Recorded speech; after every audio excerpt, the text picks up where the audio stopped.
Dory, what are you doing out here?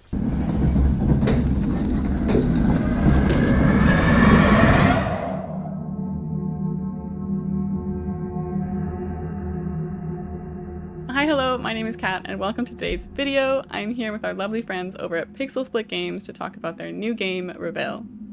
We'll be diving into some gameplay today, which you have not seen before, and some that you may have seen a little bit at PAX East.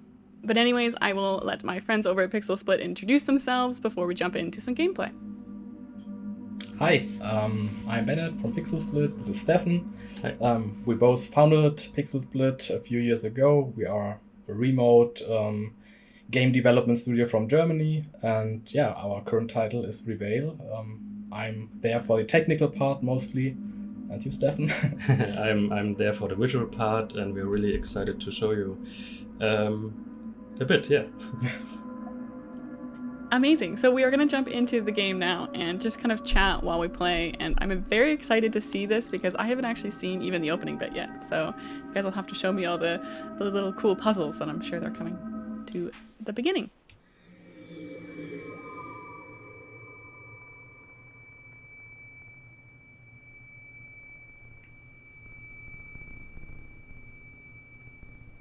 Oh, wow, what a strange dream. My head hurts. I need to get this headache under control. Well, these Right thrown into it, huh? From the very beginning. I love that. Yeah, so you are Walter Thompson, the main character, and yeah, you wake up in this house, which will play an important role during the game. Maybe Martha and Dory are still up. So what would you say if you had to describe this game in just like a quick sentence or less? What do you think the game is really about? It's a first-person narrative psycho thriller, focused on a big narrative, I would say, and it blends in puzzle elements, horror elements, and other gameplay elements. Yeah, I guess this sums it up. Yeah.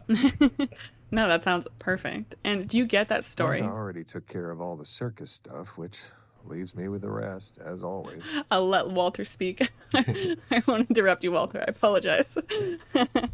But do you think the story really kicks off right from the beginning, or is it kind of something that you have to kind of find as You have go? to unravel it, so you have to find out what's going on. Walter is a bit confused all the time, and you really have to figure out why and what is going on. And yeah, so it's also a bit of a mystery, and you really try to figure out what this is all about.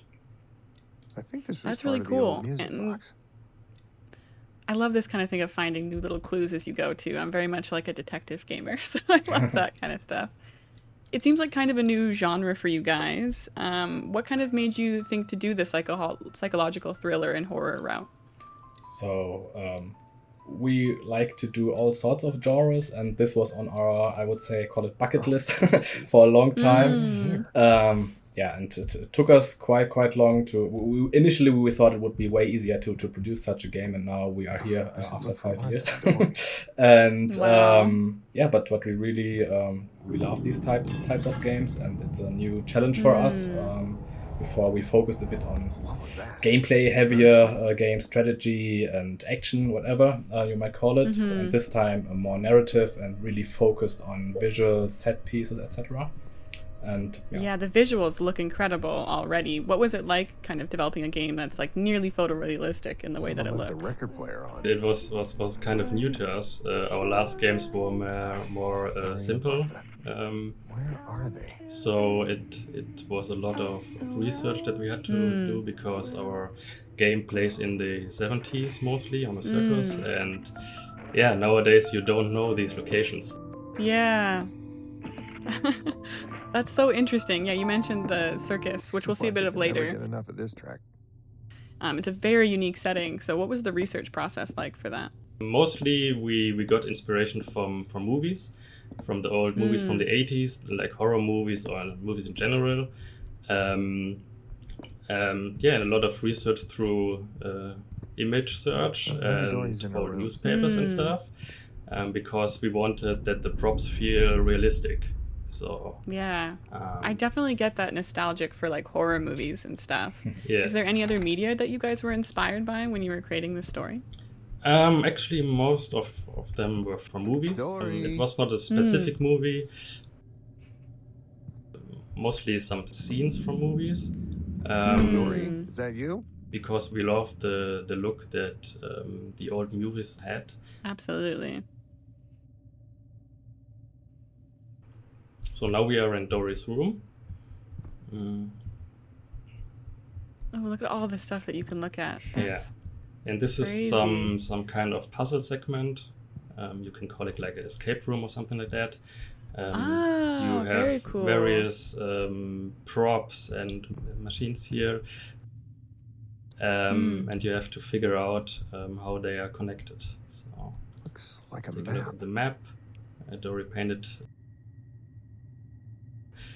Oh. Yeah, so first of I all, took it home from the circus. It's old, you but find this some machine fun. here. It's a recreation of a vintage, I think 60 or I need a 50s coin to put in here. arcade machine. Oh, very cool. Yeah, so you need a coin for here. So Mm. next step is to find a coin.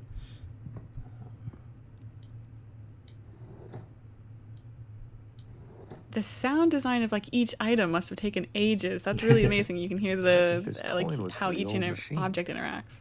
Yeah, That sounds great.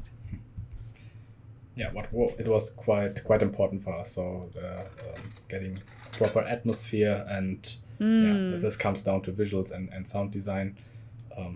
Which was mainly I guess that's Stefan's direction. when part, you're inspired by horror movies too, especially the older horror movies. Like I feel so much of the tension comes This should from work. sound design and visuals like that are kind of like very minimalist but can have a really big impact. Do you think that's kind of part of that? yeah, of course. Our sound design is mostly environmental sounds. We have some kind of ambience music, and we have also some soundtrack, but it's more a supporting role in our game. Let's take red. My favorite color.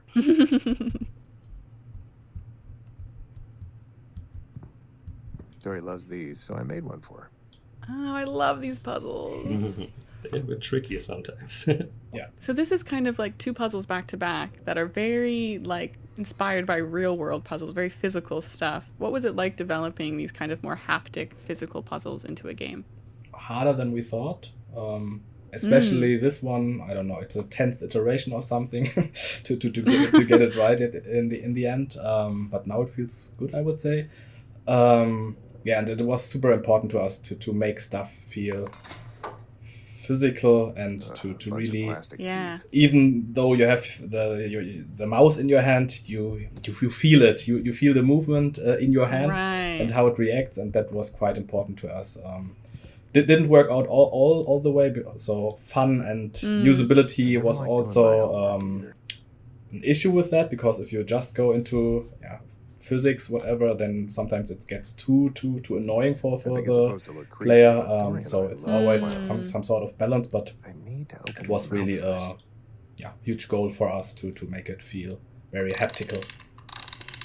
Yeah, that's such a hard thing to accomplish with a mouse, but you can definitely feel like you're in that story, like actually touching these objects and stuff with the sound design and with the kind of eerie nature of everything. That's very cool. And so is there any like worry of puzzles being too difficult, or do you think that they kind of make sense because there's so much like items you can get hints and things from in the game? We hope it works out. So we a few That's weeks a ago rabbit is a we had key. quite a lot of Oh, play clever. tests from other players, and they all were able to play it, and they all found it very cool. For some it took longer, for some it was faster, but in the end I think it is quite balanced out approach for the puzzle aspect, because we don't want to call it a pure puzzle game. It's not a hardcore puzzle game. It's just an element, so even the non-puzzle gamer should be able to solve it. But later on, there will be also some puzzles which are a bit more difficult. But yeah, like I said, balanced out, not too hard, not too easy. Gosh, those drawings were terrifying. No, Dory's okay. Oh, that's very trippy, huh?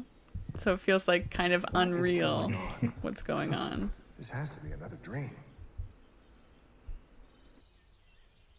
Is that kind of where the psycho thriller stuff comes in, where you don't know where stuff is real or not throughout?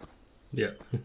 Very interesting. Yeah, we change the environments and This scenes is right by quite the a lake lot. near the circus. So you jump around and Dory, is that you? yeah, everything blends together. And like I said in the beginning, you really try to figure out what's going on. Gosh, it looks Sorry, gorgeous. I You go out guys there all done the time. such a good job. Thank you. I found a really, really big fly. Oh gosh. Sweetie, that's called a dragonfly. Oh, be careful. They can breathe fire. Don't be silly, Walter. You'll scare her. That is both adorable and creepy. Really good balance. Dory, That's a combination what are we you are doing out looking here?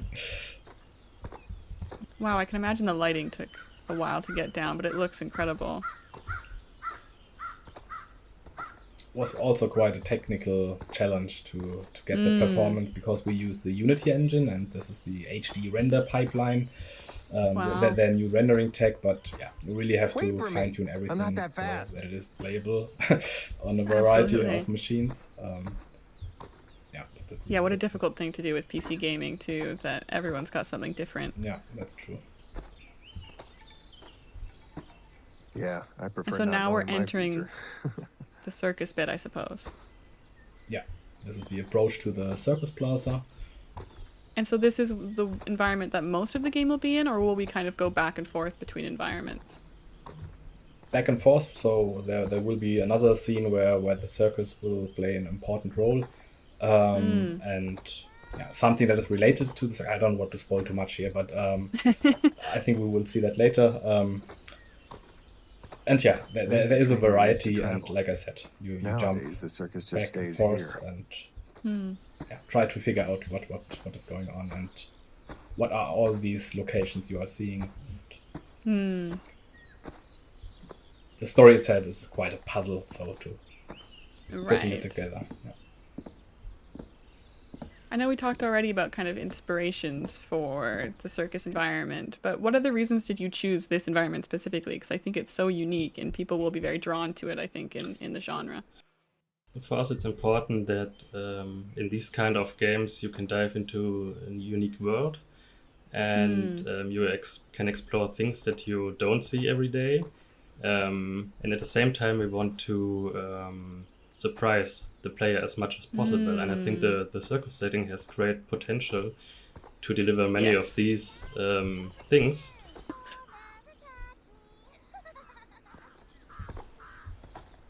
Gosh, yeah, the environmental sound design is incredible. Really eerie.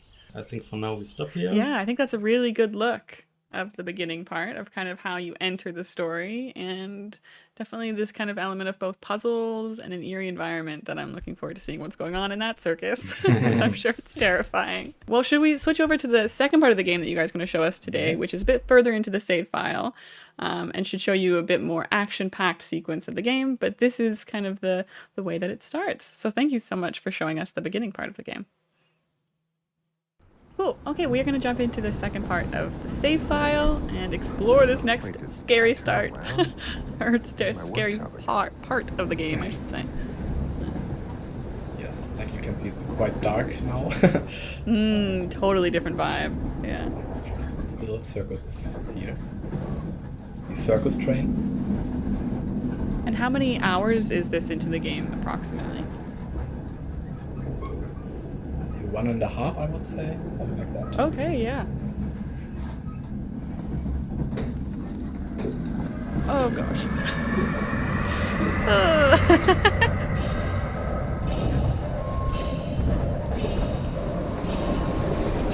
Oh, you guys have obviously are pros at this game now. I'd be freaking out.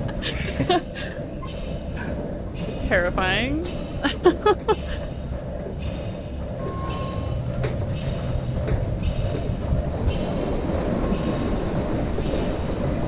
Oh, I need to get rid of this thing. Maybe I can block water go? I better hurry.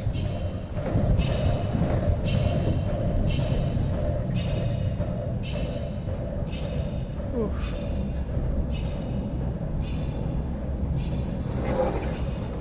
Again, you can really showcase the sound design here. No lever.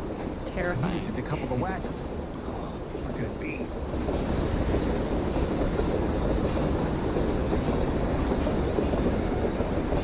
Oh gosh. My worst nightmare, trying to solve a puzzle when you're being chased by a monster.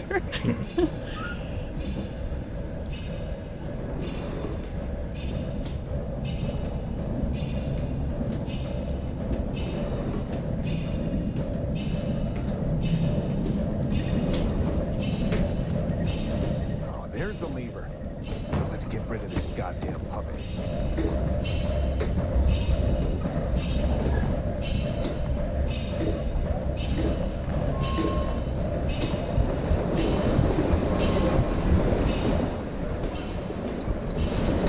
Now I have to pull the lever to the right side. Oh god. What a way to end. Yeah, so this was one of our more gameplay focused scenes of the game. Like I said at the Very beginning, cool. it's a mix of puzzles, exploration, narrative, and in this case also horror and chase. Yeah, we really tried to have multiple pillars in the game. Yeah. Not just puzzles, not just narrative, so really have a nice blend of all things, yeah. Absolutely. I think a good like thriller game, especially, it is all about that balance of tension, of having your relaxing moments so that when the tension does come, you're extra terrified. Which that was a very good showcase of, because I'm not looking forward to playing that bit, but I'm sure people will enjoy watching me play that bit. Incredible. Well, that was a good way to also showcase how the game kind of develops throughout the story. I'm curious, as kind of our last question before we wrap up today. I know you guys are working on this idea of multiple endings for the games. How does that impact the story and the gameplay throughout? So the game itself is quite linear. So we have our story in mind, the narrative that we want to provide. The player can look around and pick up story bits in quite a different order, but in the end it's quite linear. So it really has this high quality that we want. And later on, at the end, the player will be able to choose from several endings. So it's nothing at the beginning branches out completely. It's more at the end you will be able to choose from different endings, and you can finally decide what's going to happen with the character. This was already too much. No, I'm very excited to hear more about that and see it once we play the game in this final version. The story seems so interesting and kind of mysterious, so I'm sure everyone will really enjoy diving more into that once you get your hands on the game. But thank you so much, Bennett and Stefan, for talking with us today. I really, really appreciate it, and it's been really nice to see some extra exclusive footage of the game we haven't seen before. Is there anything else you wanted to mention before we wrap up? I don't think so. Thank you for having us. Yeah. Amazing. And if you guys want to play the game, make sure you wishlist it over on Steam. It helps us so very much, and we so much appreciate it. And keep an eye on the development of the game by following us over on our socials, which we'll put down below. And thank you again so much to Pixelsplit and Bennett and Stefan specifically for talking with us today. I hope you guys enjoyed the video. Let us know what you think down below, and if you'll be picking up the game when it comes out this year.